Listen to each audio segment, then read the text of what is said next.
আসসালামু আলাইকুম দর্শক, আশা করি বেগম ভালো আছো। আলহামদুলিল্লাহ আমি কম আছি, মানে আমি ভালো আছি। তো আজকে শুক্রবার উপলক্ষে সবাইকে জানাচ্ছি জমা মোবারক। আমরা মুসলমানেরা শুক্রবার দিনটিকে সাপ্তাহিক ঈদের দিন বলে থাকি। আর এরকম শুভ একটা দিনে শুভ একটা কাজের উদ্দেশ্যে সকাল সকাল বের হয়ে গেছি। বর্তমান গরিব তেমন ঈদে সকাল 4টা বাসাতুর নামি দু আইনও দিতে ঈদ এই মতন আর গরিব বাজিতে দিই 12টা খিললে বাজে তোমারা তো বুঝতে লাগবে।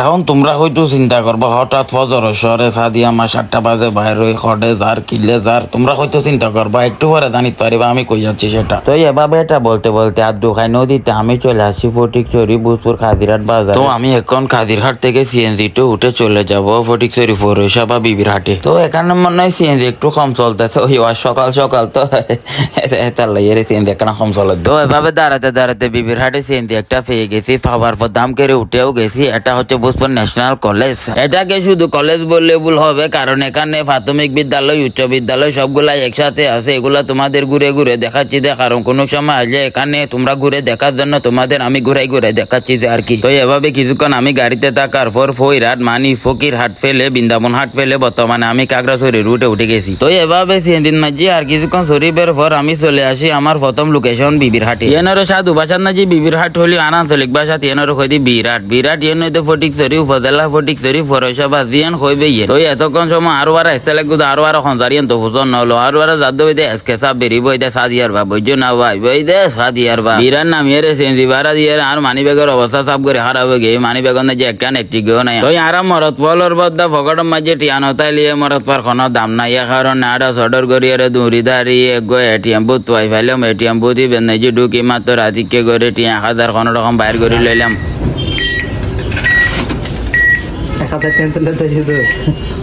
সাদিয়ার বাপে 1000 টাকা তুলি রে 1000 টাকা তুলি দিন না শুধু বুদ্ধি তালিও ভাই গজামে এর জন্য পরে চাইলে 1000 টাকা ধরে বহুত কিছু করেন যাবে। ইন নাজি সিটাঙ্গর একখান বাস অলরেডি দিয়ে লই, কিন্তু ইয়ানত গরি জন যাইতো না, কারণ অতিরিক্ত গরম পরে সামনে এসি বাস দেখা যায় এসি বাস ইয়ানত গরি জম পরিব দে ভাই। তো যা দেরি নগরি তাড়াতাড়ি টিকিট কাউন্টারও তাইয়ে রে ভাই দুইন টিকিট খাটি লইলাম সাদিয়ার বাপলে একখান আল্লাহ একখান। তো টিকিট দুই খাটি লনোর পরে আর দেরি নগরি সাদিয়ার বাপর কই দি দাম করি চল না বাস মাঝে উঠি থাকি বাদ দিতে গরম ভিতরে হয়তো ঠান্ডা হইতে পারে, বাস নচলে লিয়ে এসিতে চলিব ঠান্ডা নাজি বই গিয়া না চলো না যাইও। তো বাস মাঝে উঠিয়ে রে দেখি দেও ভাই আর দুজন সারা আর খনি কি আই নাই, ডরও লাগে বইও লাগে আবার শান্তিও লাগে রে ভাই এসি বাস কি কইও ভাই 220 টাকা দিয়ে টিকিট খাটি লাগে তো গোটা কাম বাসের মালিক গে গে ভাই এলে শান্তি লাগে রাতে। হ্যাঁ করতে করতে 2 মিনিট পর আরো হগ যাত্রী উঠিল, তারপর ড্রাইভার উঠিল, আস্তে ধীরে গাড়ি টানো দিল ভাই শহরের কারা আস্তে ধীরে রওনা হয়ে গেলাম। তো বাস ইয়ানত করি আর বদা যাইম দে অক্সিজেন ফঞ্জুক অক্সিজেন তো নারা বা তোমার আগ্রাবাদ যাইম। আসলে কি হই মোবাইল শর্মর হত আজকে করে এসির বাতাস বাঁচানোর লগে লগে হাতে ঘুমাই গেই দেই হইবার মতো ন। তো আইগুম যাতে যাতে বদা তোমার আর হই ফেলাই আসলে আই বের খড়ে আই যাই দিয়ে চট্টগ্রাম মাউ শিশু জেনারেল হাসপাতাল দিয়ে তোমার আগ্রাবাদ অবস্থিত। তো হাসপাতাল ইয়ান নাই যে গরু গিত ভাই নেগেটিভ রক্তর প্রয়োজন আর রক্তর গরু হয়ে দেয় নেগেটিভ, তো আর রক্ত দিবার যাই দি। তো এভাবে তোমার আল্লাহ 2-4 মিনিট গমাতে আর বর্তমানে আই গই গই দিবা অক্সিজেন ওটা উঠছে না, অক্সিজেন আগে তো আমি আসলে কি বলবো ভাই এসির বাতাসে আমার ঘুমে ধরছে যেটা বলার মতো না।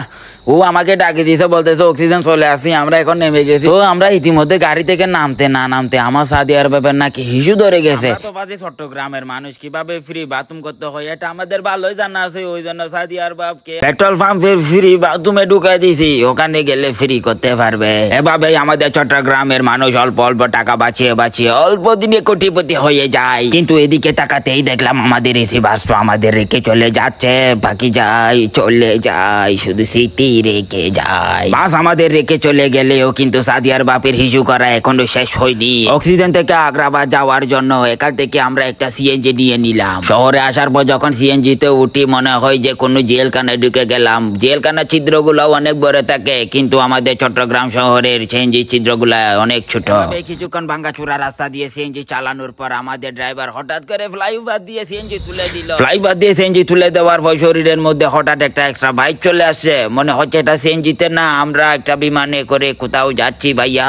এভাবে কিছুক্ষণের মধ্যে আমরা অক্সিজেন থেকে চট্টগ্রাম মা ও শিশু জেনারেল হাসপাতাল আগ্রাবাদে চলে আসছি। তো হাসপাতালে চলে আসার পর আমি সিএনজি থেকে নেমে গেলাম। সিএনজি থেকে নেমে গাড়ি ভাড়া দিয়ে দিলাম। গাড়ি ভাড়া দিয়ে দেওয়ার পর যে ভাই আমাদেরকে কল দিছিল, সে ভাই আমাদেরকে নিয়ে যাওয়ার জন্য আসছে। আমাদেরকে নাকি তৃতীয় তলায় উঠতে হবে। তৃতীয় তলায় উঠার জন্য তো আমরা কুটি কুটি পাইয়ে হাঁটতে শুরু করলাম। অনেকেই আবার প্রশ্ন করবে, ভাইয়া হাসপাতালে কি লিফট নাই নাকি, আপনারা হেঁটে উঠতেছেন কেন? আমরা হেঁটে উঠতেছি কারণ আমরা পরিশ্রমে বিশ্বাসী। এভাবে হাঁটতে হাঁটতে আমরা সফলতার দ্বার প্রান্তে অর্থাৎ তৃতীয় তলায় ব্লাড ব্যাংকে চলে আসলাম। ব্লাড ব্যাংকে আসার পর ওরাও আর দেরি করে নাই, ওরাও আমাকে গ্যাস করে গোতা মেরে দিচ্ছে, রক্ত নিয়ে নিচ্ছে। প্রথমে বাম হাতে গোতা মেরে রক্ত নিছে, টেস্ট করে দেখবে আমার রক্তের গ্রুপের নেগেটিভ ঠিক আছে কিনা। বাম হাতে গোতা মেরে যখন তারা দেখলো আমার রক্তের গ্রুপ ঠিক আছে, তখন আমাকে ডান হাতে আবার গোতা মেরে আমাকে শুয়াই দিছে। ভিডিওটা কালো করে দিয়েছি, কালো না করলে কারণ আবার ফেসবুক আমাকে লাল করে দিবে। তো দর্শক এখন ব্লাড দিয়ে বের হয়ে গেছি। আমার পেছনে দেখতেছেন এটা হচ্ছে শিশু পার্ক। হ্যাঁ, শিশু পার্কের খাম চলতেছে, শিশু পার্কে ঢুকাতে হবে না। ওই দেখো খাম চলতেছে, এখন খাম করতেছে, এখানে ঢুকাতে হবে না। তারপর আমার সামনে রয়েছে এটা হচ্ছে জাম্বুরি পার্ক। জাম্বুরি পার্ক তো বন্ধ, 4টা বাজে খুলবে। এখন 4টা পর্যন্ত কি এখানে বসে থাকবে ঢুকার জন্য? কিরেও ভাই ঘরের মধ্যে 4টা পর্যন্ত এখানে বসে থাকবো, মাত্র বাজছে 10টা। এগুলো কোনো কথা? তো আমরা চলে যাবো, আমরা ঢুকবো না, এখানে কোথাও ঢুকবো না, আমরা চলে যাবো, বুঝছো? জাম্বুরি পার্কে আমার জাম্বুরিকে খুঁজতে আসছে, কিন্তু পাইলাম না আমার জাম্বুরিকে। আসলে কি জানো, সত্য কথার বাদ নাই, জাম্বুরি পার্কে জাম্বুরি নাই। জাম্বুরি পার্কে গিয়ে হতাশ হয়ে গিয়ে আমরা বর্তমানে চলে আসছি টাইগার পাস। টাইগার পাস এসে এখন ভাবতেছি কোথায় যাব কোথায় যাব কোথায় যাব। হঠাৎ মাথায় চলে আসলো একটু সিআরবি গিয়ে ঘুরে আসি, ওই জন্য সিআরবির দিকে রওনা দিয়ে দিলাম। তো সিআরবিতে এসে দেখি এখানে কিছু বড় বড় আপু, বড় বড় ভাইয়া, ছোট ছোট কিছু ছেলে মেয়েকে পড়ালেখা করাচ্ছে। এগুলা দেখে অনেক ভালো লাগলো। তো গাইস এগুলা দেখে ভালো লাগার পর আমার আর সিআরবিতে ভালো লাগতেছে না, আমার অনেক গরম লাগতেছে। আমি একদম ঘামাই গেছি। সাদিয়ার বাবা নাকি অনেক গরম লাগতেছে। আমরা এখন এখান থেকে চলে যাব, আর বেশিক্ষণ থাকবো না ওখানে। তো এতলাই বলি বহুত হান্দি লান্দি সিআরবি রে, আর বিদায় জানাই দিলাম। আফা তারারে বিদায় জানাই দিলাম, ভাইয়া তারারে বিদায় জানাই দিলাম, কাবলারে বিদায় জানাই দিলাম। তো সিআরবি রে বিদায় জানাই দিয়ে রে এখন অক্সিজেনের টেম্পু তুলি গেলাম। অক্সিজেন যাইয়ে রে ভাইয়া জিয়ে জুমার নামাজ ফরম ফরিব। তো ইয়ারা টেম্পুত গড়ি আস্তে আস্তে প্রথম মাঝে জুর রাতান দিফিলি এটা লেবুলি অক্সিজেন আইয়ে রে তাড়াতাড়ি সবচেয়ে হাসর মসজিদ দিয়ে নাচে ইয়ে নন্দাজি ঢুকি গেলাম।